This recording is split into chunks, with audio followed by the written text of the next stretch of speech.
സ്വർഗദൂതർക്കുടയവനേ, അവരാൽ മഹത്വപ്പെടുന്നവനേ, വന്ദനവോടെ നിനക്കു സ്തുതി, പ്രാർത്ഥനകൾ കൈക്കൊള്ളണമേ. ത്രിയേകാമേകത്രയാം ഏകദൈവവുമായുള്ള പിതൃസുത പരിശുദ്ധാത്മാവാം സത്യപരനേ നിനക്കു. ത്രിയേക ദൈവത്തിന്റെ ധന്യതിരുനാമത്തിന് മഹത്വമുണ്ടാകട്ടെ.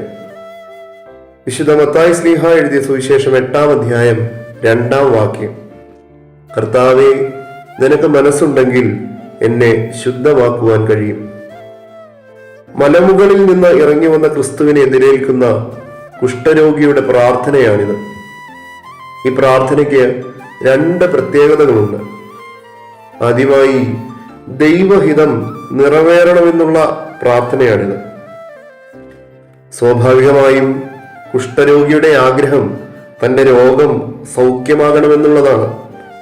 പക്ഷേ ഇവിടെ തൻ്റെ വ്യക്തിപരമായ ആഗ്രഹത്തെക്കാളും കുഷ്ഠരോഗി ഊന്നൽ കൊടുക്കുന്നത് ദൈവഹിതം നിറവേറുന്നതിലാണ്.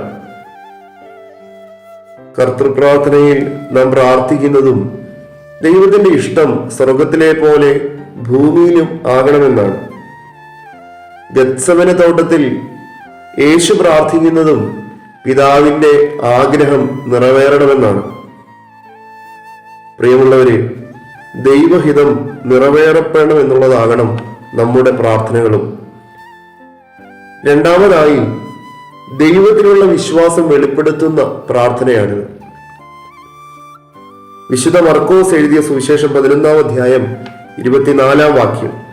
അതുകൊണ്ട് നിങ്ങൾ പ്രാർത്ഥിക്കുമ്പോൾ യാചിക്കുന്നതൊക്കെയും ലഭിച്ചു എന്ന് വിശ്വസിപ്പിൻ.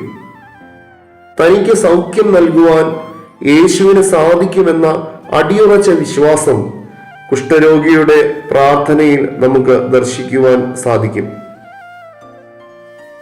നമ്മുടെ പ്രാർത്ഥനകൾ വിശ്വാസത്തോടെയുള്ളതാകണം. കർത്താവിൽ അനുഗ്രഹീതരെ, പ്രാർത്ഥന കൂടുതൽ ശക്തി പ്രാപിക്കേണ്ട ദിനങ്ങളാണല്ലോ നോമ്പിൻ്റേത്.